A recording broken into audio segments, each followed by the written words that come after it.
Good morning, good afternoon, everybody. This is Nick Shalom. We're going to get started in about 10 minutes now. We're very excited to have Eve today join us from ForgeRock to talk about identity management. It's going to be a very fun episode, so stay tuned. In the meantime, if you want to share you here and put your name in the comment section below, we can highlight you on the screen. So stay tuned. In about 10 minutes, we'll get started.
Good morning, good afternoon, everybody. This is Nick Shalom. We're going to get started in about 5 minutes in this next episode of In the Nick of Time with Eve today talking about identity management. She is a great expert in that subject with 20 plus years doing this. So she's going to tell us a little bit about ICAM versus IAM and so many great things. So if you have questions for her, make sure you start asking those questions in the comment section below, because we already have a lot of questions from LinkedIn and Twitter. So do that starting with a Q in the comment section below. And then if you want to share you here with us today, please do that by just putting your name so we can hide you on the screen in the comment section. Stay tuned, about 5 minutes.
Good morning, good afternoon, everybody. Welcome to this next episode of In the Nick of Time. Thanks so much for joining us again today. We're going to have a great time. We're going to have a great guest today. Eve joining us from ForgeRock. She has a great, amazing experience in identity management. And we're going to be able to dig into zero trust and how this ties back to identity management and how to deal with person entity, non-person entity. It's going to be a lot of fun today. A little bit technical, but I think you're going to learn a lot.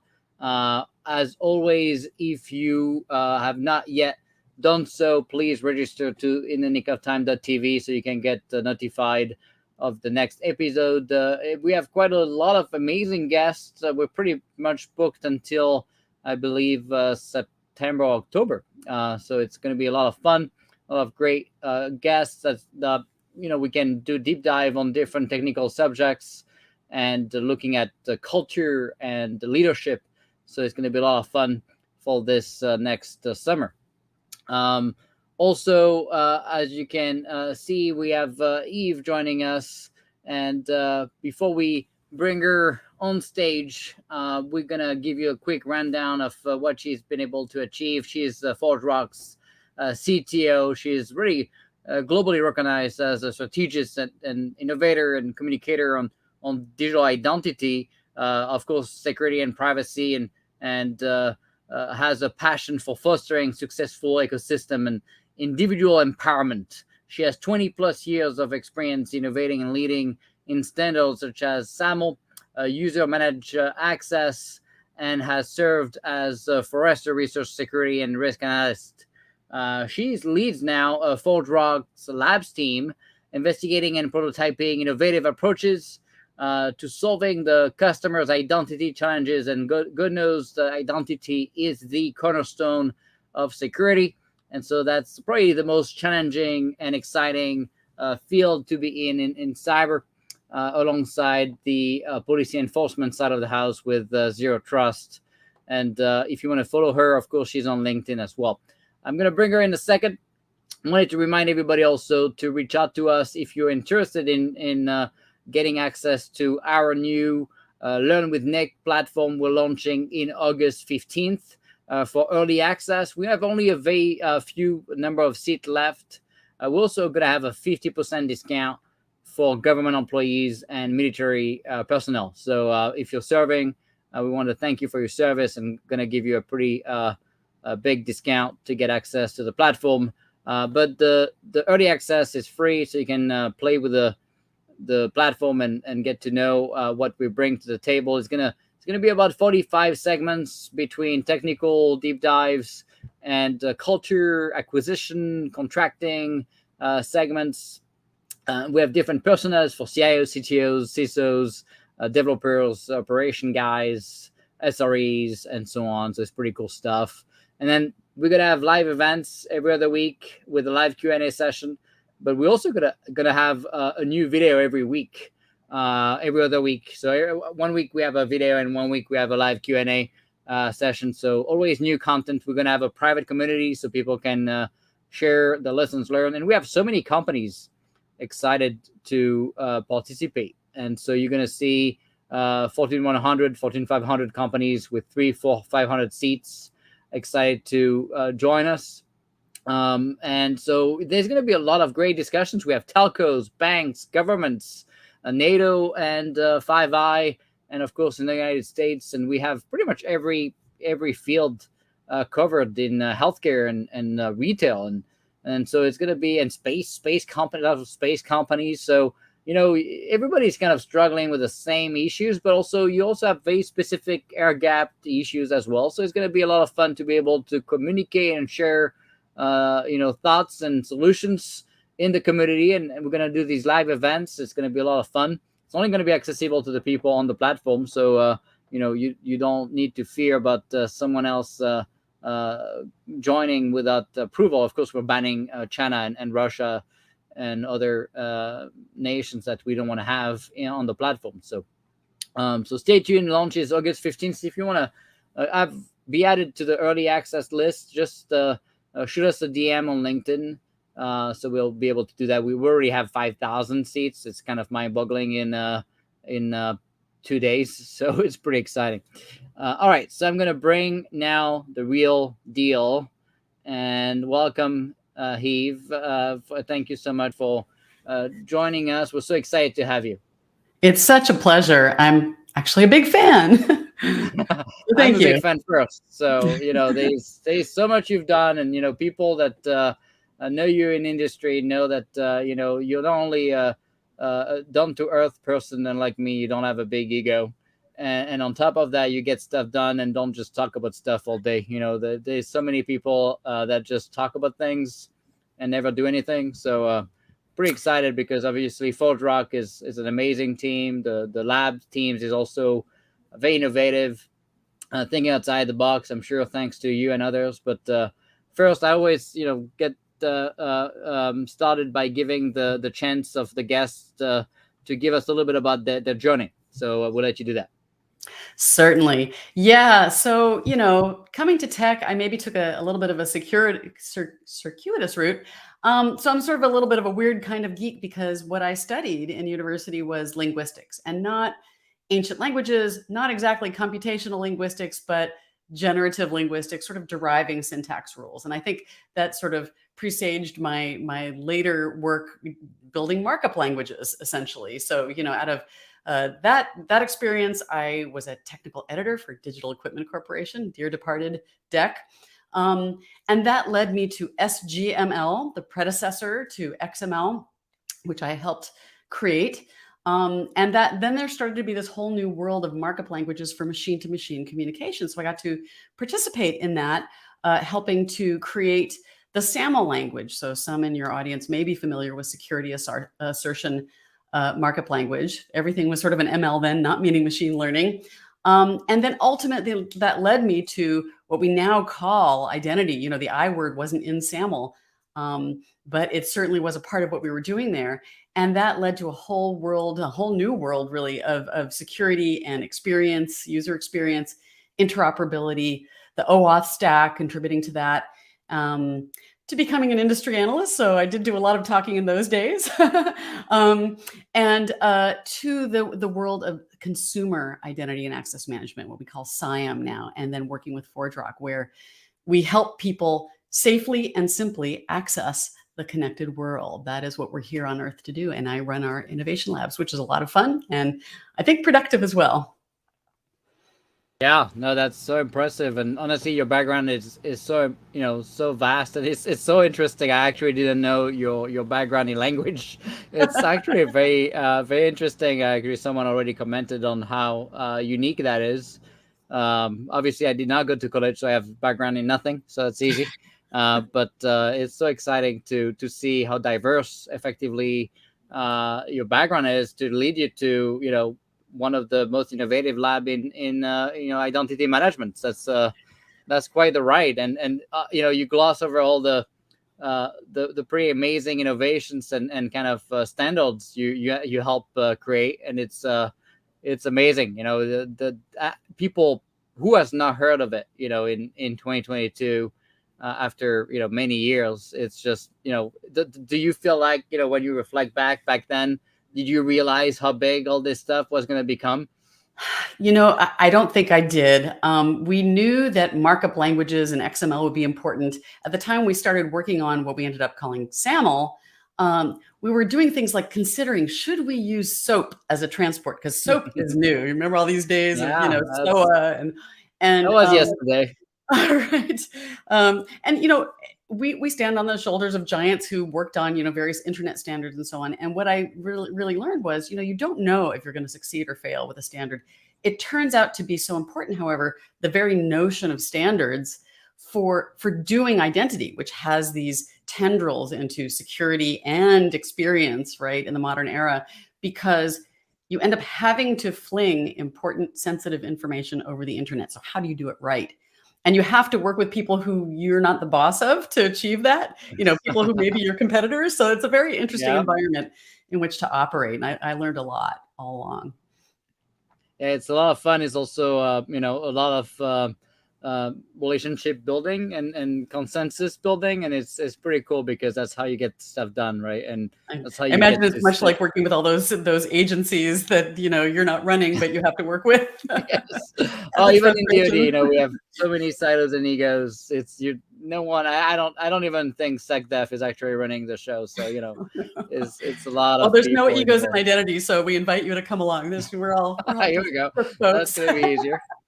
So everybody asks, what's up with passwords? We've seen now guidance of, not even using complex passwords anymore, not trying to make it too hard for people to use. And so what is your thought now when you think of security and passwords? Gosh, I mean, it's been maybe at least 15 years that I have, gone places, sat on planes next to people who are not involved in tech. And the first question they have for me when they hear roughly what I do is, what is it with all these passwords? So it's very durable as a question, right? 50 characters with special characters. Don't reuse the same one more than twice, I mean, I think there is a level of savviness among the general population now. I mean, they probably know what, second factor things are and so on. But, static shared secrets they're the mechanism everybody loves to hate, and with good reason. I mean, my company just came out with this consumer identity breach report where we're seeing all the numbers, like they're not just increasing year after year. The bad guys have figured out how to scale. So they're turning stolen credentials into data rich breaches. So it's not looking good for passwords. At the same time, there's some research that I'm a big fan of that came out of Microsoft and Cambridge University about 10 years ago called The Quest to Replace Passwords. This is at least as long as we've been trying to do this. And they developed a set of 25 criteria for usability, deployability, and security. Only one of the security criteria is something like, resistance to phishing. And only one of the usability criteria is memory-wise effortless. If you're looking for, low cognitive load, that sort of thing. And what they found was, passwords aren't great for security. They're not great for usability. They're really kind of easy for deployability. And that's why they're so sticky. And, even back when I was a Forrester analyst, I was, furiously writing blog posts and research about, don't replace your passwords, or, don't kill your passwords, kill your password policies. If you remember, Matt Honan at Wired, got hacked and wrote this huge long read about the whole thing. And I think kind of sensitized people about it. But, so we're finding that password-based protection is failing prodigiously, as I say in this new report. 2 billion plus compromised records containing a username and password last year. And that's an increase of 35% over the previous year. I mean, it's dramatic. So I kind of think, we're getting smarter now about how to increase security while increasing a positive experience. It's not ubiquitous yet, in short. Yeah, no doubt. So, passwordless and all that kind of new concept, how does that work? People get confused, right? Are we not going to have any passwords? So what do? Do we just hope for the best? Passwordless there's a lot to it. And oftentimes, I mean, let's be honest, there's still this memorized secret or a static shared secret in the mix, if you have to resort to a PIN, if you lose your phone or something like that. So the goal, as stated by this kind of community that's working on passwordless, is mainly robust phishing resistance. So it's not maybe never any secrets anywhere. It's really reducing that attack surface. And so the key industry organization, here's another standard for you, that is working on this is the Fido Alliance. We've gone through the oath era where it's all about, various kinds of OTP, and that's still, viable. It helps at the margin. But the Fido Alliance, it stands for Fast Identity Online. That's the key standards definition organization now for these elements of really strong authentication writ large, and also especially passwordless these days. So it uses public key cryptography. Of this Fido thing? Who is sitting on that thing? Well, for one, my company is a member, but there's very importantly, you look at the OS device browser makers. Are they present? And the interesting thing is, they are. And that's what I think changed the game. Because I will admit to having been a skeptic, a Fido skeptic, in its early years, until you get that kind of potential for ubiquity, it's hard to do. But Apple is playing, Google is playing, Microsoft is playing. And in fact, the three of them, along with Fido, recently came out with some new, it's still nascent work, needs some work. It's nicknamed passkeys. And the idea is to be able to sort of let your credentials roam across devices, so multi-device credentials. And it kind of has to, for starters, knock back the security prospect of the original FIDO standards that it's based on. This is FIDO 2 Web Authn, for those who want to go look it up, Web AUTHN. This is a very popular set of standards that it's deployed in a lot of devices and browsers and things, which enables things like, Touch ID working for a website now. So it's starting to impact, consumers' experience on the good side, maybe for once. So they're working hard on this. Yeah, and we hope to be a part of that definition.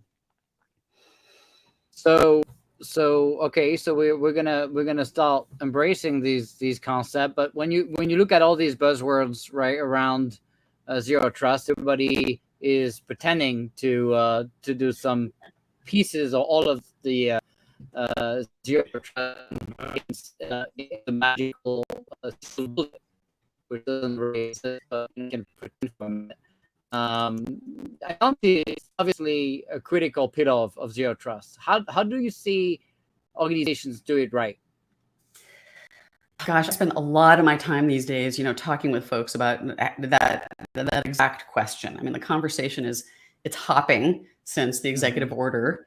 And I kind of call it a 10-year overnight sensation because, some of these elements have really been around a long time, and now it's getting hot, which is good. It also means some folks will tend to tune out this sort of trope of zero trust. Anything where you're tempted to put air quotes around it, you'll find some CISOs going, not that old thing. The fact is, the change in mindset, the change in approach it's another chance for us to take a new run at things and do them right. And some of it, what you do to implement zero trust, I would call basic blocking and tackling that people knew they needed to do.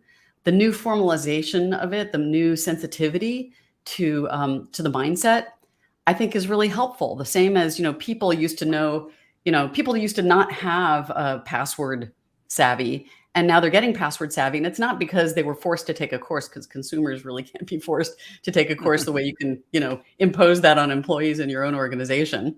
We're know good at DoD. You have to say the one of DoD that everybody has to take. It's pretty mind-boggling.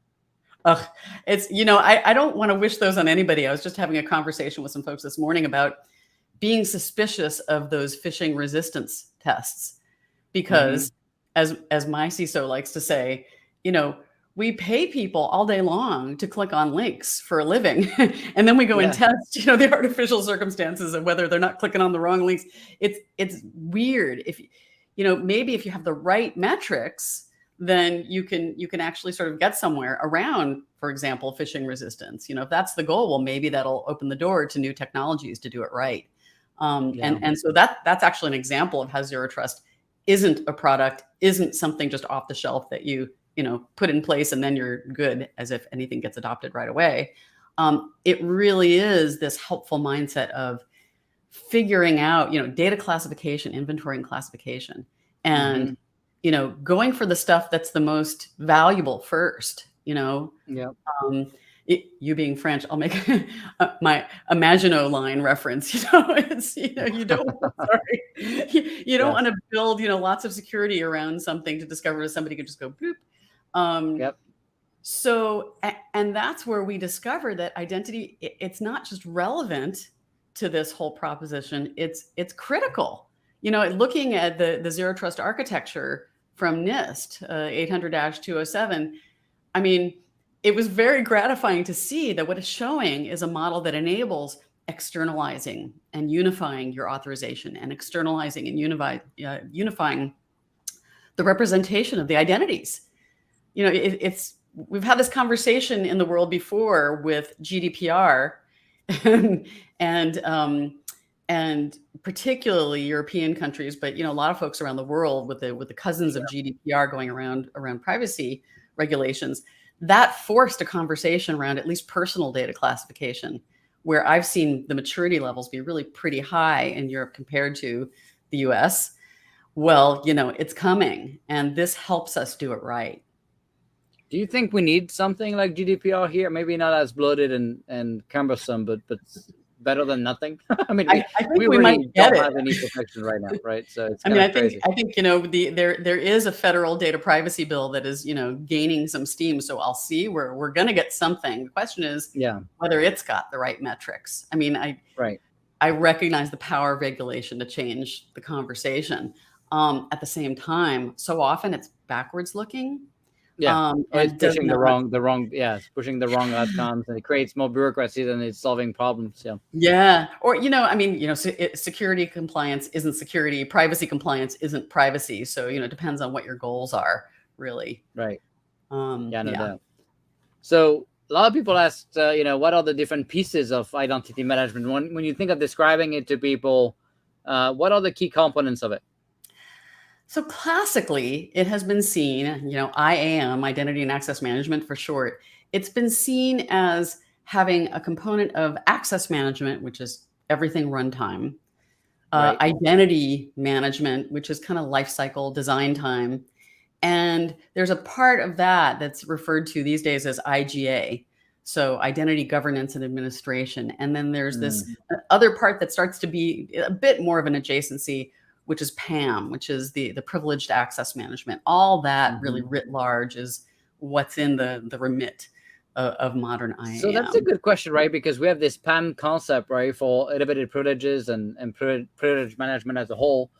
There's a lot of companies that initially decided to focus on, you know, managing the access control when it comes to privileged users, right? And then we started to say, well, you know, we're moving to this labeling world where everybody's going to have labels and data is going to have labels, and based on your labels, you're going to be able to access specific data you're supposed to have access to, right, based on the device and the type of device used and time of the day and whatever other factor.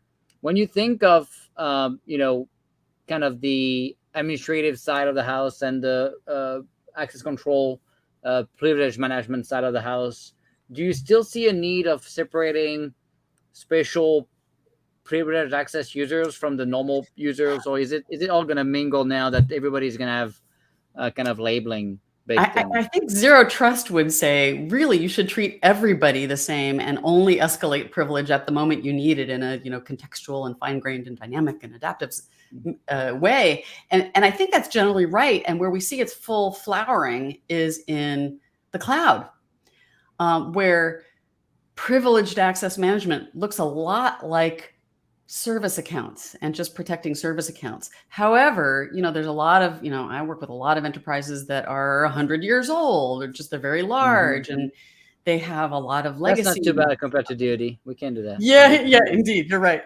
Fair enough. Easy. Although we do work with a lot of governments for their citizen populations, which starts soon you're talking that's real most scary. Yeah. And when you're not the boss of them, you can't control what they do. No one is the boss of them anyways. I don't know who is. It should be the taxpayer, but I don't think that's the case.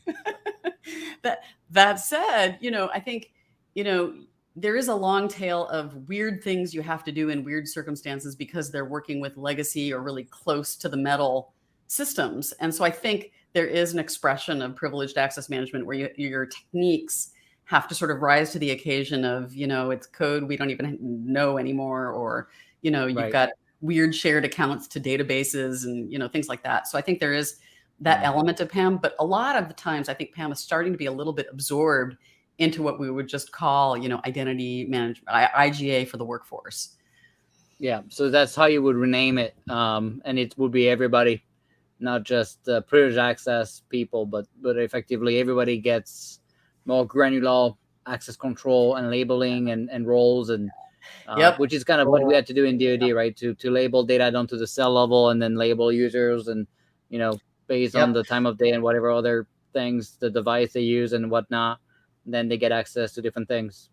Yeah, I mean, it's absolutely, you know, that labeling. I like that. I like that terminology. Now, maybe you're just tagging people because roles tend to have. We call labeling here, I guess. Yeah. No, I like it because role-based access control is just seen as this horrendous kind of process, and everybody has role explosion, and, you know, it's really the roles are broader. You know, labels can be very granular, I guess. That's attribute-based access control. Sometimes people will say, I mean, honestly, we need to have sort of a star attributes and labels is kind of the same thing, but I just like label better. I don't know. Yeah, it's just, it works for me. Whatever. Totally works for me. Doesn't I mean, matter. and regardless of whether you're talking workforce, where you can sort of make them do things, or consumers, citizens, patients, the rest of it, a key thing that we found in identity is you need to design the runtime journey that they experience. Like, how do they get access successfully or maybe unsuccessfully to something? It's designing a journey that has the right tensions in it. Some people talk about frictionless. Well, actually, some people will be really pretty suspicious if it really is frictionless. They want something. You can't have no friction in life. That's not a thing. Yeah, right. That's why you never have seen a no friction environment that works. It's just it's a kumbaya world. I'm going to quote that to a whole bunch of people I know. Well, it's true, right? So when you one thing, I guess, I don't know if you mentioned it or if it's part of one of the things you mentioned, but I guess the enforcement point, right? Where do you see that, I guess? Yeah, I mean, I was sort of going in that direction, and maybe you were just intuiting what I was going to say about, NIST 800-207 has this architecture in it for zero trust. And what's familiar about it is in part, it separates the policy decision point from the policy enforcement point. And that enables a whole bunch of cool things. You can get a unified view over your policy. You can actually inject it into the right place, out onto the edge if you need to. You can start to deploy really best practice, strong authentication sort of over your entire kind of all of your assets. So there's a lot of, and that's sort of like standard IAM thinking for a long time. I think of it as the P*P architecture coming from the, not much loved XACML standard, but it had some right ideas. Yeah. And so do you see when we can decouple things, right, that obviously opens the doors to having maybe two different providers, but that could also create massive issues between the two, right? And vulnerabilities. Do you see, like, as for your company, do you find yourself bringing more like a turnkey solution, holistic, more opinionated maybe, or what's the vision in terms of, like, if you look at the ping of the world, they have so many products, I lose track of it. They ping federate, ping identity, ping whatever. They just have, and it's kind of confusing because they're trying to sell you the bundle anyway, but you can, I guess you could buy pieces too, which Lego blocks is not bad, right? But then I'm wondering, how does this actually integrate? Is it really as seamless and frictionless as people claim? It can be. I mean, I like that word opinionated for, like, cloud offering needs to be opinionated and prescriptive so that you have a place to start where you can have a no code expression of what needs to be done. I mean, at ForgeRock, we think in very platform terms, and we do, we can sort of parcel out those elements I was talking about regarding sort of runtime versus design time. We also have an AI component that's really interesting. We'll talk about that later. But we really have platform thinking so that you can sew these all together and design journeys that relate to not just authentication, but onboarding and registration. So how did somebody become known to the system? And those things are really important as well. So so in terms of being opinionated, that's where we see mostly our cloud offerings sort of taking pole position. But it's holistic too, right? You're bringing every piece of the puzzle, not just the identity without the enforcement, without the runtime. Yeah, and that's where, honestly, I think the self-managed version of what we do, that lets people really geek out if they need to, and some folks really do. We can say we're comprehensive, but it's my belief that nobody has all the use cases. They just have those 17 weird use cases in the corner, and we want to be able to say we can do those too. And so, in fact, we can. And that oftentimes requires some. It's only the marketing people. It's only the marketing. The word comprehensive is like, it's a plus and a minus. I like insanely flexible for my money. Yeah, no doubt. So when you think of identity management, right? One of my argument in DoD was that the Office of the Secretary of Defense, OSD, is giving too much freedom to the services, Air Force, Navy, Army, and Space Force and Marine, to do whatever they want. There are things where you want to give flexibility, right? And there are things where you want to be opinionated. If you want to succeed as an enterprise and have some sort of ability to connect things together and have some sort of a holistic visibility and access to data, and there are things you need to be a little bit more stringent. Some you can maybe give a couple of options, some you can give 50 options, right? Like, platform one had 16 programming languages, 23 databases, but we had one zero trust stack, one policy enforcement point, one ICAM stack, right? We can federate ICAM identities, but we still have an enforcement point that's unique. So we have the ability to label data and have the same cohesive outcome. What do you think when you think of, identity management? Do you feel like really when you look at enterprises, the main goal is to end up having a main enterprise identity service, and that's a better way of doing it instead of leaving every team to build their own stuff in vacuums? I honestly think that the best way is to, federated identity is a thing, right? And I think Yeah, sure. federation sort of points the way to how this can be solved, because some services are really most appropriate as completely shared services. Sure. Some can be shared within a kind of a domain, and others kind of are, whatever, personal to the agency. An expression of that we see oftentimes looking at that SIAM piece, that consumer identity and access management piece, is when you've got, a multinational or global enterprise with many, many lines of business and many brands. I mean, it's actually kind of similar to the multi-brand challenge, where everybody wants their way of doing it. They want their, personalized view onto data, onto the applications. And they're going to start being suspicious and mistrustful of any services that get that specifically wrong. So, whether it's, Toyota with many different brands underneath, or, one of our customers, they're kind of a holding company for a lot of different sports gear and sports clothing and properties in the world. And they wanted a unified identity approach, but nobody knows who they are. So they can't say, well, use the one ID of Amer Sports is the name. So they have to figure out how to do that multi-brand kind of dynamic theming, if you will. And that's something we actually solve for, because it's a really common problem. And once I see that, but it's that being said, they're still trying to achieve it with the same platform. You wouldn't recommend people having Ping on one side and something ForgeRock on another, and I wouldn't, but it happens. If it's legacy stuff, there's one thing in terms of legacy, and I'm talking about starting fresh. And if you had if you're not driven by ego and silos, greenfield, it's a conscious decision. We can imagine a wonderful greenfield world that looks like, Wizard of Oz, and there's a field of poppies, and that rarely happens, right? Right. So what's cool is, and this is where the standards kind of come in. We were talking about, policy enforcement point, sort of unifying that.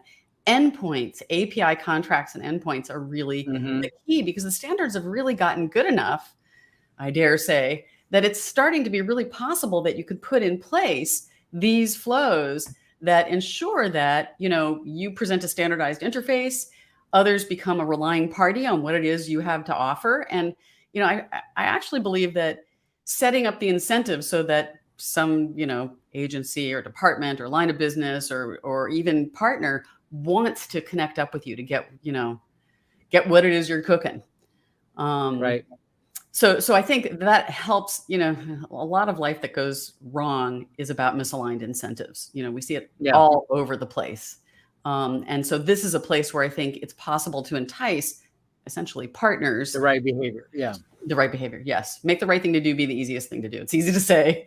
I mean, it makes a lot of sense. That's exactly the better way to do it. Right. I mean, at some point you may need some stick for people that just have bias and, egos blocking them from doing the right thing. But ideally you want to lead with that point, it's, down to the psychologist. I've seen it all, I've seen it all in DoD, and the issue, I guess, why I'm asking this question is, it's pretty straightforward nowadays to federate identities, right? It's doable. Yeah, the DoD managed to mess it up like no one else's business. Okay, so while it was doable, it was literally a disaster, and it still is. Okay, meaning I can't even see, in the Air Force, I couldn't see Navy identities or sign emails or see the calendar on Office 365 and stuff like that. The other piece of that is the enforcement point, with a zero trust PEP. Well, it's tough to federate PEPs because you start just saying, I'm just going to blindly trust this PEP by now you're just delegating trust to some degree, and it's just then you don't do zero trust because you're just blindly trusting a third-party PEP. So it compounds the more stacks you have and the more federation you do of those enforcement points, which makes me argue that there is no real way today, at least, to do zero trust federation at a real zero trust level. You just trade off, security for convenience, I guess. But so if you think of the enforcement point, right? What do you think when it comes to federation? Are you guys thinking of ways to define policy as code or define ways to enforce, the same kind of outcomes across product? I mean, is that even doable to say, like, let me give you an example where, for us in Duty, we could say if I use a personal device and I'm on the, unclass side, I get access to these labels, but if I have a government device, I get access to other labels. And if my device is not patched for 30 days, I don't get the labels. Or, if at the time of the day, I'm not in the US, I don't get the labels, right? So all these enforcement stuff in code, and it's all policy as code stuff, right? I don't know what somebody else is doing with a PEP, right? So then I lose that visibility and that enforcement. Yeah. I tend to think, you're putting your finger on something that it's one of my favorite topics, actually, going back to the exact Mole mentioned earlier, there's just like a fish doesn't know there's water, the model that you see in P*P doesn't know who the resource owner is. And it never anticipated the separation really of, I would say not just a shallow separation, but a deep separation of the PDP and the PEP and the trust that you would have to establish between them to make that happen. Now, I know of a couple of things that come to mind that are sort of trying to pick away at that. And then we've got some real life experience with some of the kind of constituent parts. One thing is actually the user-managed access standard that, I innovated, UMA. It's built on top of OAuth, so it uses the OAuth terminology, not the P*P terminology. So someone already asked about this. That's perfect. Oh yeah, well I can see that, and I know that fellow. He's a fellow humanitarian. And what's interesting is, and this is Mike Schwartz. I will call him out because he's done some great stuff around kind of enterprise application of this model, which literally federates authorization. So it was originally intended for the hard case of individuals getting to push a share button like you'd have in GDoc. Only it could be on any service, sharing with anybody. And so that was kind of a bold thing to do. And what we did was we enabled the conceptual separation and protocol interactions and trust being able to be established between what OAuth calls the authorization server, roughly PDP, not exactly, but close, and the resource server, the host of the protectable resources. So roughly PEP. And so by having protocol arrows go between them, and it actually has an OAuth mediated way that they hook up, that can start to address, well, how do you gain visibility over what it is they're doing? And what's their responsibility? What's your responsibility as a PDP? And so that's one technology that comes to mind. And, Mike's one of the few folks in the world who have really applied it. Shame on me. I've never heard of it. So we need to solve that problem because if I haven't heard of it, I'm sure others here have not heard of it. So it will be new to a lot of folks because people put it in the privacy bucket, right? They put it in user-managed access is sort of about consent. Really, I think it has other implications. And I'll tell you the one thing that we've seen in the world regarding a piece that needs to be solved, and we're missing looking at this as its own thing.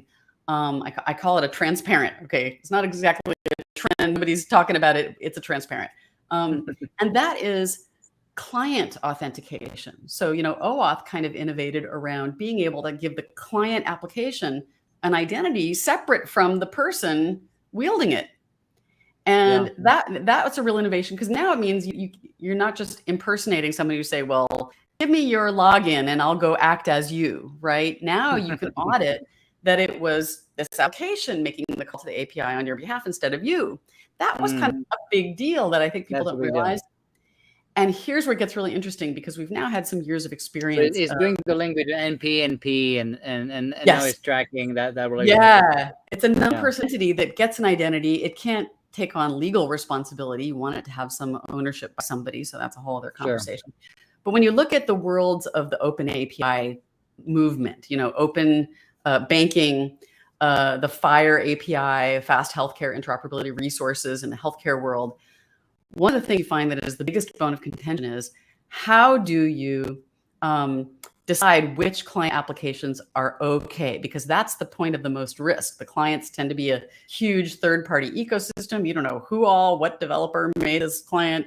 Is it crap? So different jurisdictions in different places have made different solutions for, do we register the clients statically? Do we use OpenID Connect software statements? Or do we use plain old PKI to do this? And what's right for the circumstances? What has the right dynamicism for our needs that also gets us to being able to hunt down that bad client and kill it? Yeah. Oh, that was very cool. So see, we learned something today, that's for sure. At least I did. So now, people started using, at least in DoD, the ICAM term, right? And industry for a very long time was more focused on IAM. What's the difference? What's the C for?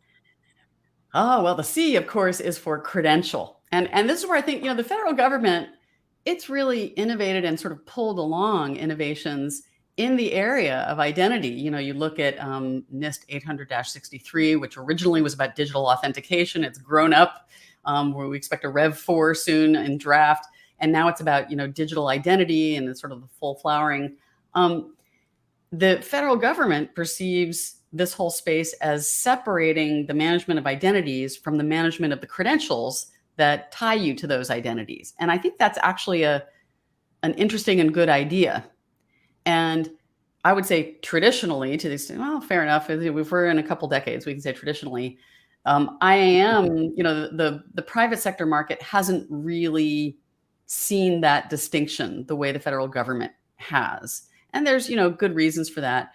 But the word credential is actually, it's really interesting in the modern era, because there's a sort of new wave of identity technologies where they're kind of going blockchain-y, decentralized identity, sometimes called self-sovereign identity. And in that world, verifiable credentials have a humongous role. So they kind of re-separated out.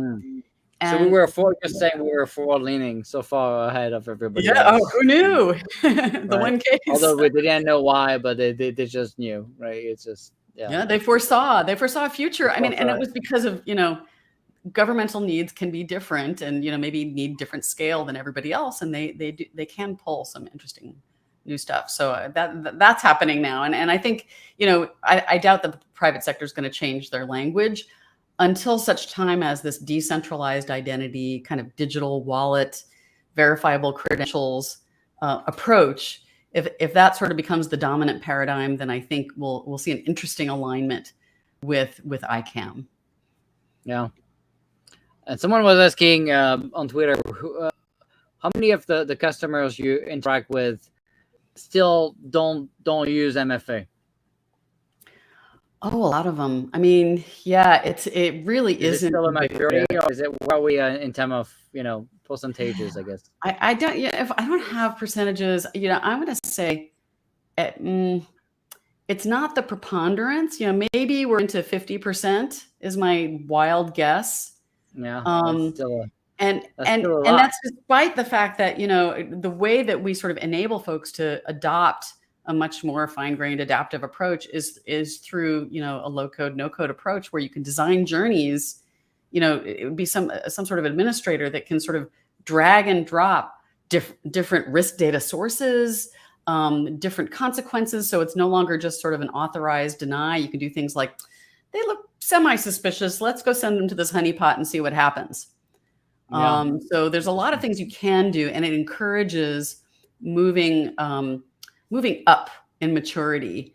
But enterprises with a long lifespan tend to be pretty deliberate about rolling it out.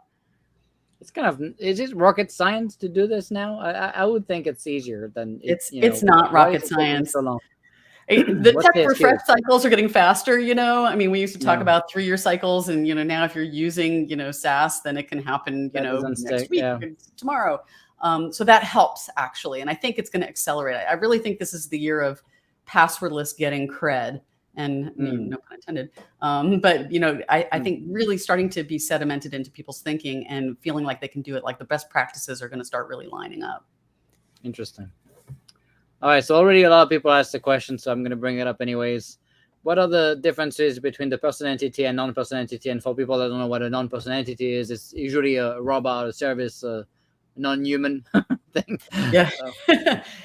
Could be a company entity, actually, which is a really interesting one, plays a role in some different things. But like, API endpoint or service, a workload, a client application we were talking about, mobile device itself, any kind of, smart device or sensor versus, people really of any description. And, I was already sort of distinguishing between, workforce members, maybe workforce members who don't work for you. So like there's, our breach report had this, show this result of, the number of supply chain and third party breach attacks were up like nearly 300% from 2020 to 21. So like that's a consideration.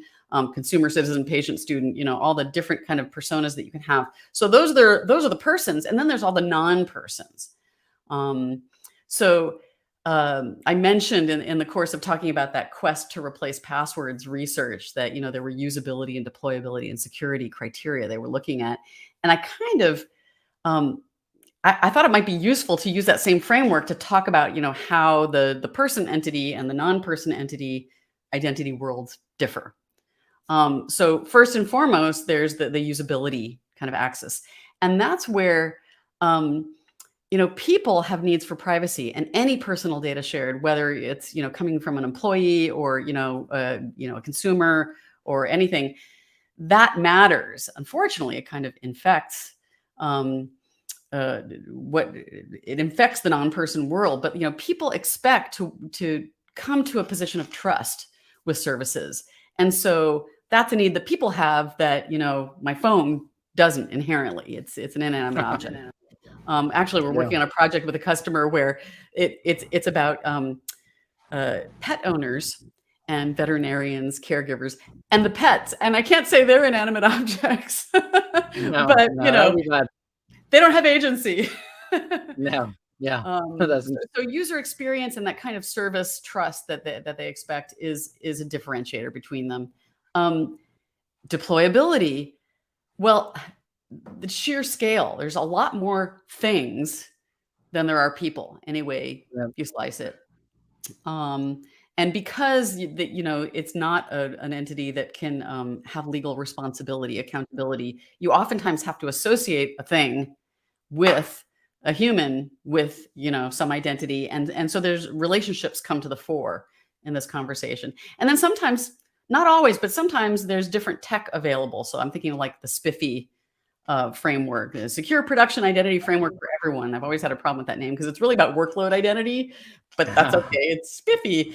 It's SPIFFE, something I didn't even know what it meant. So I just used SPIFFE Inspire, so. Yeah, SPIFFE Inspire, exactly. And then, when it comes to security, that lack of UX that you need for things comes to the fore as an opportunity, because now you can do as hard authentication as you want, as often as you want, and it doesn't care. It just depends on the cycles that it has. So you're saying that the NP should be more like short-lived, certificates. When you think of NP with your company, are you also solving the certificate issuance piece, or you're partnering with companies like HashiCorp or that do that kind of stuff for a living? We do treat, one of the things that we do that I think is really helpful is we treat things as the same kind of object, a managed object, as anybody else. So, it's a first-class citizen, essentially. And that helps a lot for those relationships, for authentication and so on. We are constrained by the capabilities of the manufacturer in terms of when you provision keys. But we have something called IoT Edge that enables quite a lot of flexibility to the extent of the type of device and the type of secure element in it. But the key is really thinking of non-people and people as entities in your system that you can arrange, that you can put relationships between, that you can test relationships about as far as making access decisions and things like that, and other business decision making. So that's how we approach it. Yeah, that makes a lot of sense. And someone was saying that we need a unified approach for Ps and NPs. The way I think about it is they're all effectively entities, but the main difference for me, I guess, is the authentication mechanism and how quickly they're going to be able to swap certificates. Back to my question with companies like HashiCorp that do the Vault and the management of certificate and stuff like that. They also have a product called Sentinel, right? That's doing all the police CIS code stuff and all that kind of stuff. Do you see a lot of customers come to you and be like, hey, we want to partner, use both kind of, ForgeRock and HashiCorp, I guess? Yeah, I mean, I think that there's a kind of it's a pretty heterogeneous space still. One of the things that we do a fair amount of is connected car. So looking at, smart mobility and use cases like that. And what we're finding is, unless it's a tiny, passive sensor somewhere, a lot of times the technology stack that we use to secure, people's interactions, I mentioned OAuth a couple times already. OAuth has a device flow that is super powerful. And so you're starting to see these devices be able to handle the same kind of flow that we would have done for people, with the added benefit that you don't have to, you don't have to worry about imposing a horrible experience on them. So yay. Right. So whether it's a set-top box or a car or certain elements that go into a car or medical devices or things like that, I mean, they're starting to participate. That's where we went kind of originally, maybe about 10 years ago, starting about 10 years ago, from M to M with a nice crunchy shell to IoT. And, IoT is really the Internet of things, and they're really participating in the Internet. Of course, there's risk, great risk. The opportunity is to leverage what we already know and have learned about securing APIs and securing, network-facing resources. But you see a lot of legacy identity management products not be able to manage or handle the NP side of the house at all. They have a very tough time with it. Yeah. What did you guys have to do to think of it differently, so the same product and the same enforcement stack and the same principles applies to both sides? Yeah, there's that word kind of hybrid stands for a lot of that. And it's really not just about cloud.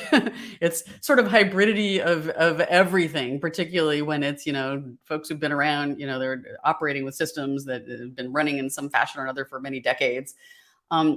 I like to say there's three enemies of IT. There's time, there's distance, and there's vacuum. So, time comes with change, and sometimes we plan the change. Sometimes the things we planned didn't happen right, and sometimes we didn't plan it, cough, pandemic. I was slightly amused to see the calls for COBOL programmers go out at the beginning of the COVID pandemic, just proving that, no technology once deployed, ever dies. So we have to account for that, right? It's reasonable for someone not to change if it's doing a job. If it's not broken, they're not going to go fix it. Nobody has the time for that. And over time, you just get more and more of those things. What was once innovative becomes mainstream. What was once mainstream becomes commoditized, and it gets added to the list of things you got to do. So nothing ever goes away. Distance, even in a cloud world, latency matters. The fact that we span space starts to matter. So, depending on the imperatives of an organization, they're gonna sort of approach the cloud journey in different ways. Is it based sort of on the risk and fear part, or is it based on the greed and opportunity part? And then by vacuum, I just mean, the gaps between servers, between applications, between authorization policies and where they need to go, between data sources. And that's where, this kind of approach of integrating and being prepared to translate and being able to connect identity with all your systems, because you need to sort of identity infuse your systems where identity has to meet them where they live. So it in part is about connectors and token translation, to some weird legacy token format and all the rest of it. That's Yeah. really critical. Well, I'm glad you brought up legacy. That gives me a magnificent ability to go to my next question. So many legacy identity solutions were built obviously quite a long time ago, and you talked about COBOL and so on, and many are struggling to adapt into the cloud native world. What kind of advice do you have for people like the DoD or many other companies you mentioned that are struggling with those legacy systems? I'm sure I'm not saying anything new.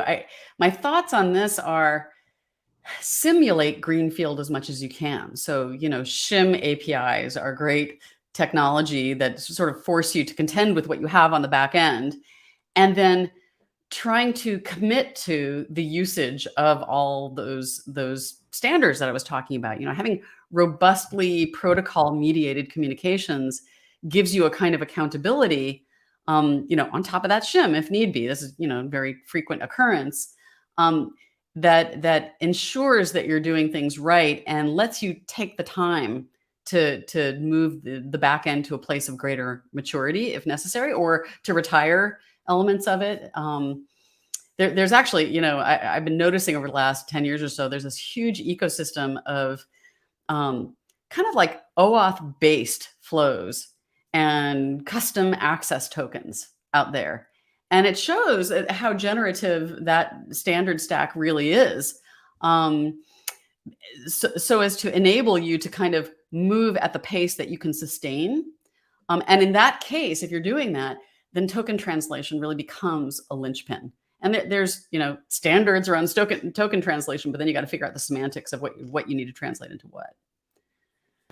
But I guess it's also make a good point in terms of like the value you guys end up bringing by creating all these standards. It would be much harder to move from legacy solutions in the recent years, even without some of these standards you guys created, right? Yeah, I mean, those of us who are part of that kind of standards community, we do our best to make them respond to real imperatives. One of the things that I think has been too much of a transparent, so to speak, something we're missing is, if you want something to be successful, because to build an ecosystem is hard, to design a protocol that somebody's going to adopt just is hard, because you're asking multiple parties to change their behavior. It's the hardest possible thing you can do. And the party, in the case of federated identity and similar, is the relying party. Who's going to want to outsource authentication? Who's going to want to outsource the providing of attributes? It's a scary thing to do. And most service providers of whatever guise are going to prefer to do it themselves, even if it's painful and messy and expensive. And, things like identity proofing are another example of something that is being routinely overdone because they're not able to leverage some external party doing it and bringing the result to them. Yeah, and that brings me to a good point that's going to get me into some hot water again. But I was born. You like to go there.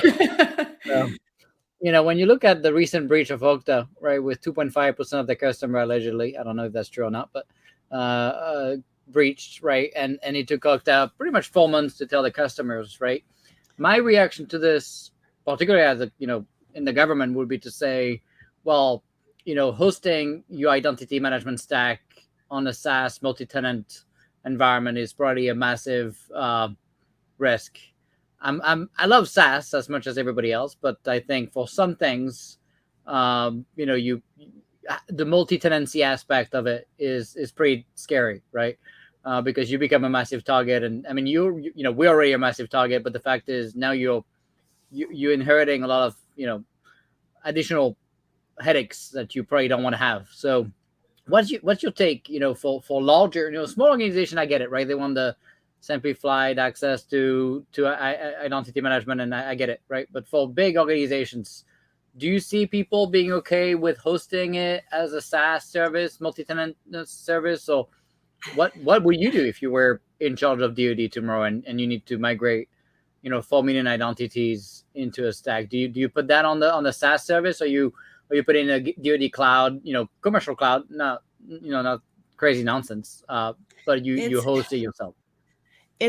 I would say not commenting on, other companies in this respect, but, I would say it's a false choice actually, because we don't do it that way. Mm, Um, interesting. so, it's actually a patented approach to tenant isolation. That means you don't have a noisy neighbor problem. You're literally not By we, impacted. you mean you as a company ForgeRock, doing? my company. Oh, Yeah. okay. Well, We yeah, just happen to that take a different changes approach, and things. it's not, and I think. it's not like, it's not just that we're running a managed service for you. It's, I would say it gives you all the benefits of SaaS, and it ensures that you're not at those particular kinds of risk. So it brings to mind the conversation we were That having should about. be the biggest thing on the website. I've looked at the site and I've not seen that as a selling Really? point. Well, we No, should make it I more mean, prominent because it's I very think it should be like popular. that. I That's mean, like the main one for me, no doubt. I mean, particularly after it's a Okta, big you should be differentiator. milking it after Yeah, Okta. well, I That's will kind go of back the and tell them we should milking. be milking it harder. It is like, when we looked at those we serve, enterprises, large enterprises, the biggest, companies on the planet, the biggest governments on the planet, we have a duty of care.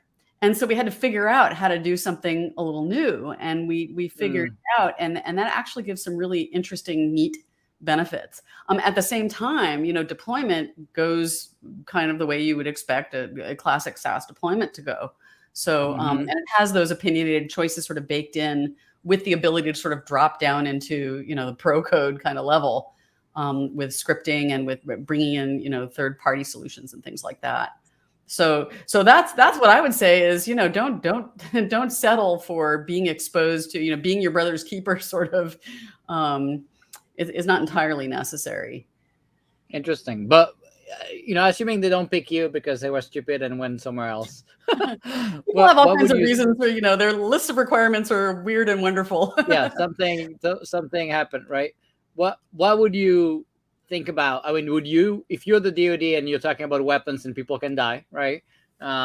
Would you take the chance of doing a multi-tenant stack? Where the risk is high, I think it's problematic. And, we're currently actively pursuing FedRAMP certification. And I know you have many opinions about that. It's, it's important for some folks that It's we good that talk you're doing to. it, that's for sure. Yeah, Yeah. it's So, painful, but I totally think everybody should do it if they can. I think this is where there's room. There's absolutely still room in the world for what we call self-managed, on-prem or in a private cloud of your choice or in a public cloud of your choice, and we've got a whole bunch of customers that really have a hybrid deployment, and the reasons are really varied why they need to do that. Either it's because they've got a lot of legacy and they're taking their time, or because they're in banking and they're regulated, or because they're in the government and they're regulated, or because they have those multiple brands and they allow a certain level of autonomy to each of the lines of business to do their own thing. So those are some of the reasons that you might see actually. Yeah. And we see we're attracting my LinkedIn, I guess, is attracting more and more fake accounts. We had a fake account. Someone was mentioning we have a fake account commenting. I already reported her, but it's or him. Who knows what gender the person is? But we have those all the time. It's not that they hacked into the comment section. It's just anyone can go and comment. Anyone can go. There's no hacking going on. But it's just fun. I mean, that's actually an interesting topic, right? Because that's kind of an identity topic right there. And there's this very live conversation that was sort of first kicked off around the Elon Musk Twitter authenticate humanity. Some are holding out the opportunity to use this decentralized identity technology, completely different approach to federated identity. For those verifiable credentials where it's almost like smaller than an identity or an account because you're just providing a single credential based on need to know. And you can even do tricks like zero knowledge proofs around what it is that you're providing. Like if they want to know your date of birth, you can supply, you can essentially figure out a way to supply just that you're old enough to do the thing they want to know you're old enough to do or young enough or whatever. So with regard to this, the notion of simply providing proof of humanity, proof that you're not a bot, proof that you're a bag of protoplasm would really cut down on a whole lot of nonsense and fraud for a lot of services. And I find that really fascinating. I am not a number. I am a free man. I've just dated myself very precisely. Oh no, you were 12. You were 2 years old at the time, so it doesn't. Too kind. So I guess digging into cloud native environments. Yeah. We kind of thought about how does identity information traverse the services in these cloud environment? How does that communication and that kind of cross sharing happens? Maybe it's a dirty little secret, or maybe it's like the Swiss Army knife, but when you talk about the translation between one service and another, I mean, we have these standardized kind of packets of information, right? SAML assertions and OAuth tokens and OpenID Connect ID tokens and things like this. In order to, it's an ecosystem out there of servers, and you need to kind of figure out how to translate entirely, including the security posture. How do you sort of elevate security? How do you do least privileges as one of these artifacts moves throughout the system? And, there's some best practices around that, about how you wrap things, how you sign things, how you encrypt things. We've gotten better at that, I would say. And so sort of, if the question is, how does it? Well, it's doing that today. And how can you make it do that for your own circumstances? It's kind of doing some of the design that you'd have to do around that, even if you were exclusively operating in your own environment. But gateways tend to be kind of that Swiss Army knife there. And of course, that changes the sort of the domain you're operating in a lot of times. And that means you got to do those tricks. But like we've got an identity tuned gateway, and there's a lot of gateway products out there that are enabling this kind of movement of the artifacts in a safe and secure way. Interesting. Maybe that should be helpful to the government and the state and local governments to finally figure out how to have a single identity for the taxpayer, so we can authenticate to all these government websites in a seamless I think they're working on that. I think they really want login.gov to do that. So, yeah, I think people will be very nervous. Culturally, I think in this country, we worry about exactly those sorts of things. But it's easier to secure, actually, if you have one account to worry about and update and use MFA on and do it right, versus having all these accounts stale and often with no MFA whatsoever. And I have accounts on the DMV at Virginia, and freaking like plain stuff, and it's just it's mind-boggling. Well, and this is where this whole wallets notion is trying to sort of ride in and be a white knight in this scenario, because it's intending to centralize, like whatever information about you is relevant for others to know. The idea is that you centralize it on your device, so it becomes a very edge identity solution in that sense. Yeah. You could have a cloud wallet, and then you have custodial wallet. So you keep talking about you mentioned so many times the kind of blockchain terms. I'm taking maybe a passion or something there. I honestly, I don't know if it's a passion for it. Probably about 7 years ago, I invented, when blockchain became, all over Twitter and whatever, I invented the blockchain drinking game. Very simple game. Somebody says blockchain, you drink. But no, wait, no, I have a new one now. You should have asked $1. You should have asked $1. Next time, ask for $1 instead of a drink. The new drinking game, I will tell you, is the NFT drinking game, which is when you hear somebody say NFT, you drink absinthe. So NFT is a scam. There's just no way to put it. I just can't. And this is why I'm constantly sort of going, oh, if these people say it's going to do that, these people say it's going to do that. I'm really unconvinced so far, because we know it's not the technology that solves the problem. SAML has had attributes. Yeah, it's never tech problem. There's a phrase some folks are using. They're selling stuff they don't even own, like the guy selling, the Twitter guy selling his first tweet. Yeah, it's public domain once you put it out. I mean, how is that? How do you own a tweet? I just don't understand. What are you talking about? Painting. I mean, I guess if it was a physical painting, a digital maybe painting to some degree, I guess you could do that and sell it, but I just never understood. Anyway, I think there's a long way to go. The way I put it is, we're clearly in this toys and risk stage of these new technologies, right? And I think it's important to have a toys and risk stage. You don't know if you're going to come out of the stage, but the fact is we've got a lot of production use of a lot of new tech that people are motivated enough to want to try. And Yeah. that is an important stage in the lifetime of any, new technology. So we're at least getting the experience. Right. But as I like to So say, are you guys working on blockchain stuff at all, or with identity? Let me put it this way. First of all, what used to be called blockchain identity in the first, year or two of the exploration, like, ooh, there's a new technology, let's see if we can use it, has turned into, first it was self-sovereign identity, which very much is sort of user-centric, I own what my stuff kind of thing. And it's moved along into a kind of era of decentralized identity, as I've been saying. And the use of blockchain has been more and more and more constrained, so that it's now, I'm gonna put it a way that folks who know SAML can sort of make sense of it.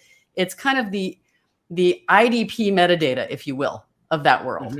So at least you've got a known place you can go to that's good quality, where if you want to get more dynamic about all this stuff, it's still pretty intense to set up a federation. We have SAML metadata and so on, but the idea is that you could start to really automate and scale that, so you could do it more, and you can have more issuers of verifiable credentials about the tiniest of things. So you're kind of democratizing. The vision is you're kind of democratizing identity verification, identity data verification of any type, sort of through the use of not necessarily blockchain, but some repository. So that blockchain has receded. It's taken 2 steps back every year, and now it's way back over here.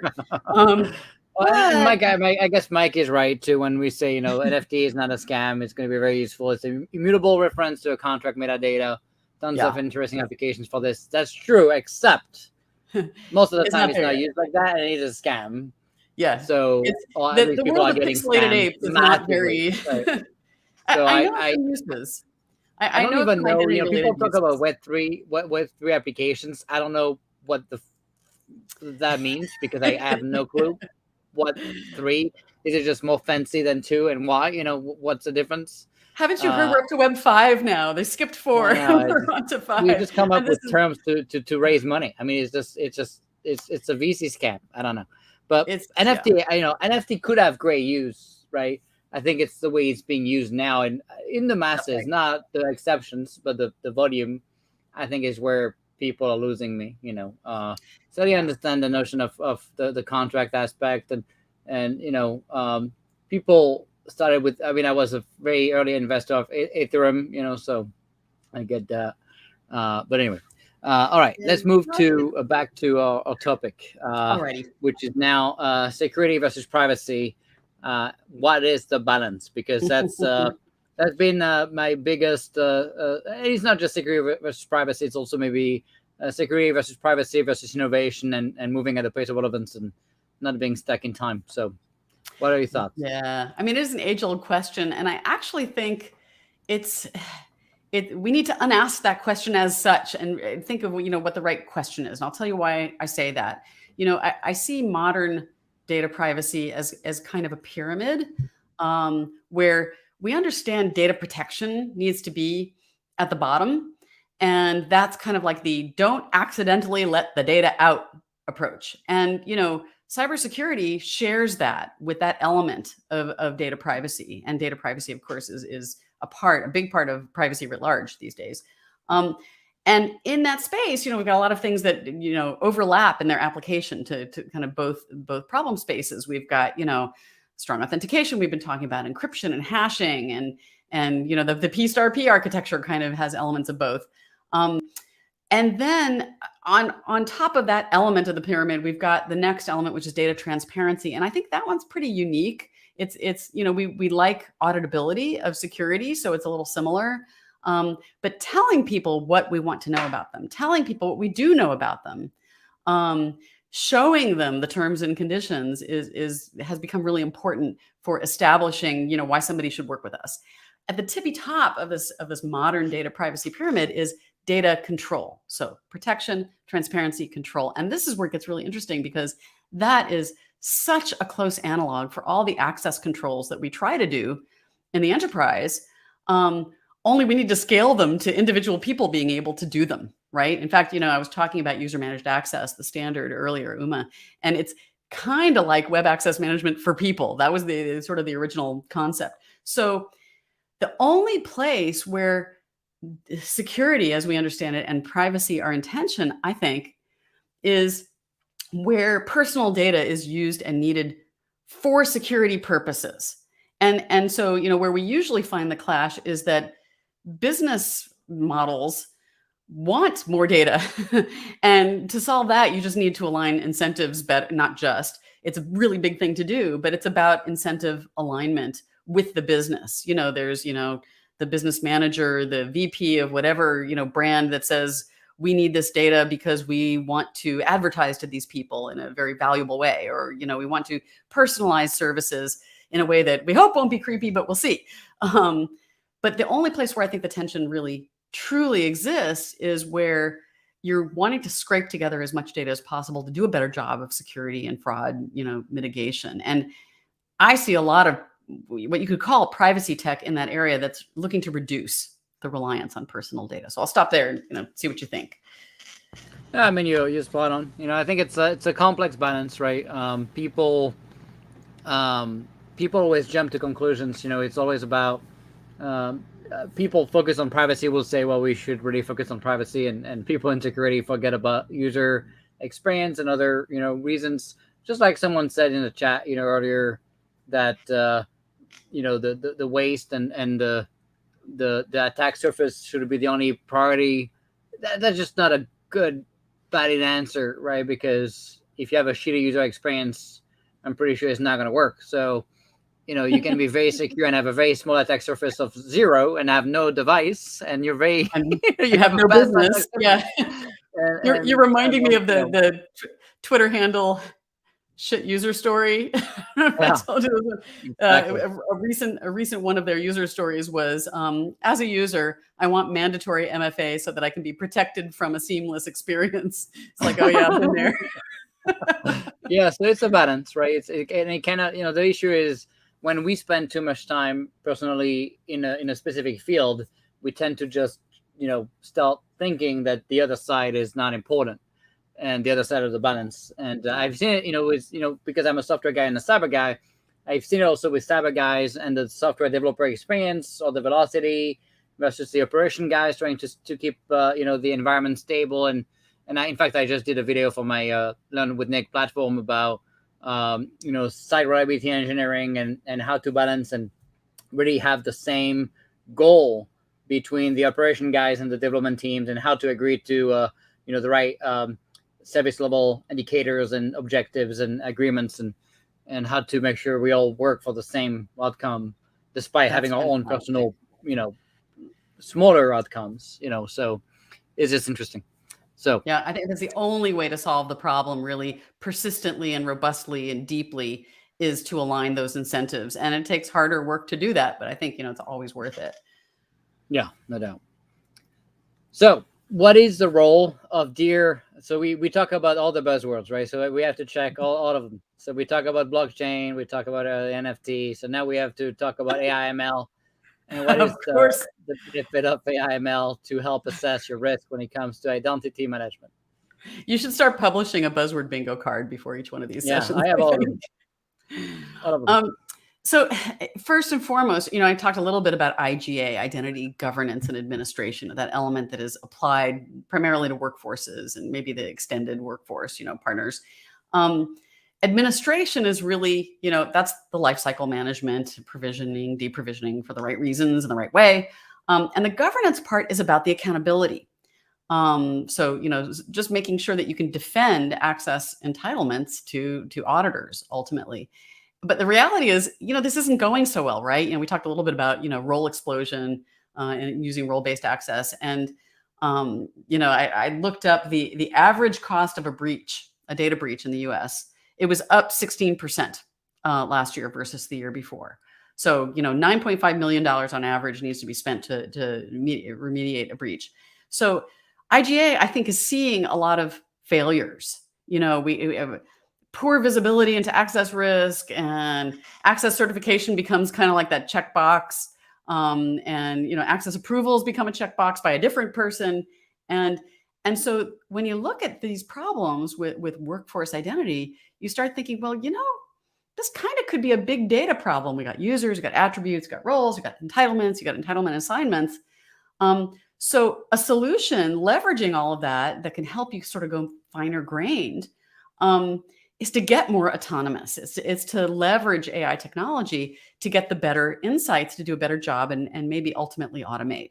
So that's something that we do. We have this thing called autonomous identity for that kind of population, and then autonomous access for actually applying such insights with a diversity of risk data sources to anybody's runtime journey. That's kind of how we're applying and how we think about the opportunity.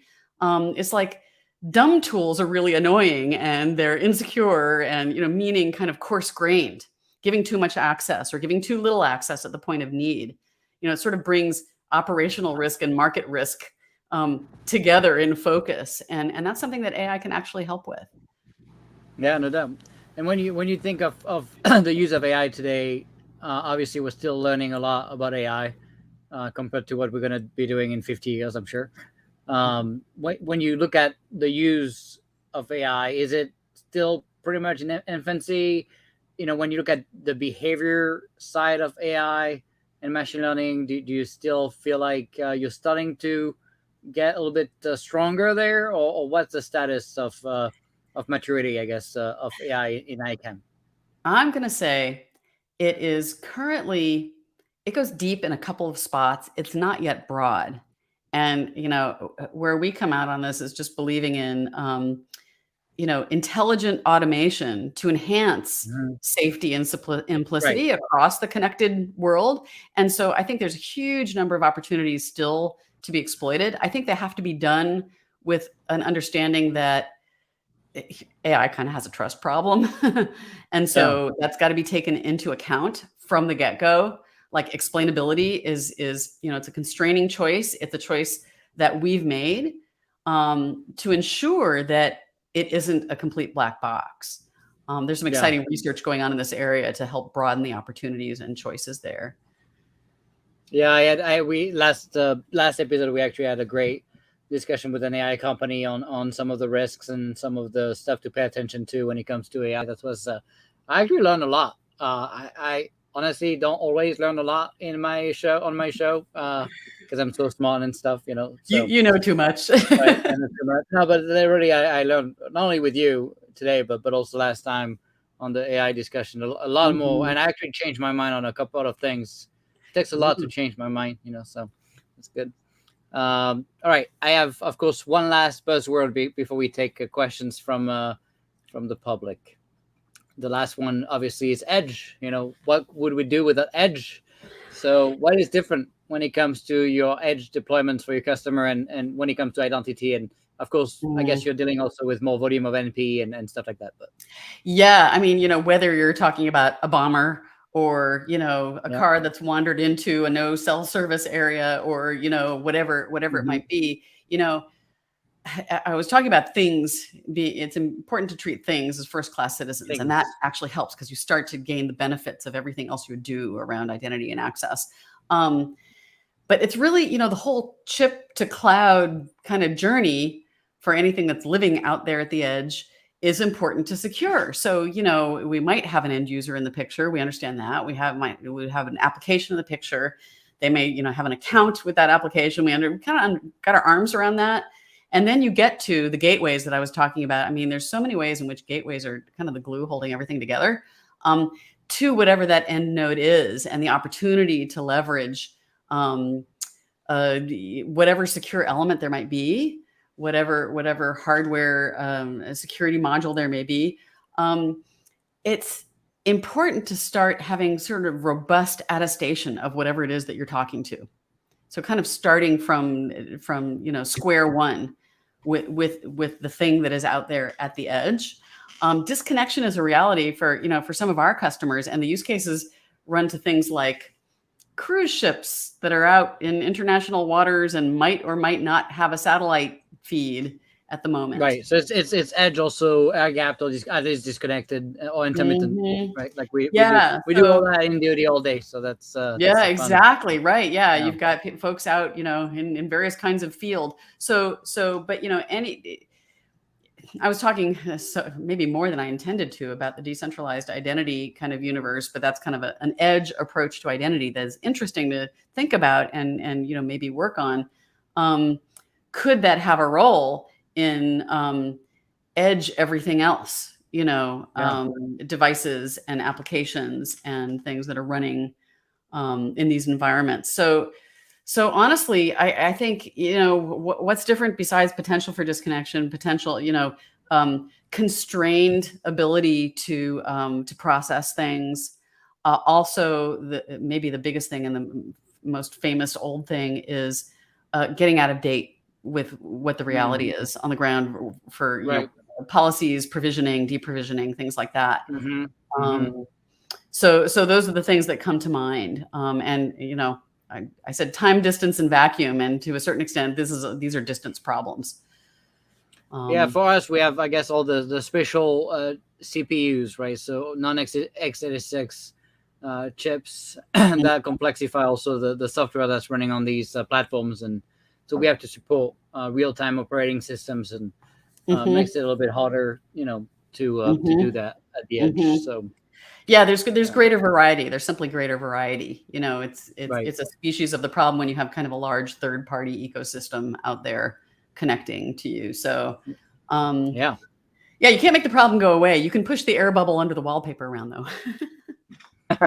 Yes. All right. So we're going to take a few questions. One that I guess Mike is a very smart guy. I highlighted 2 questions from him.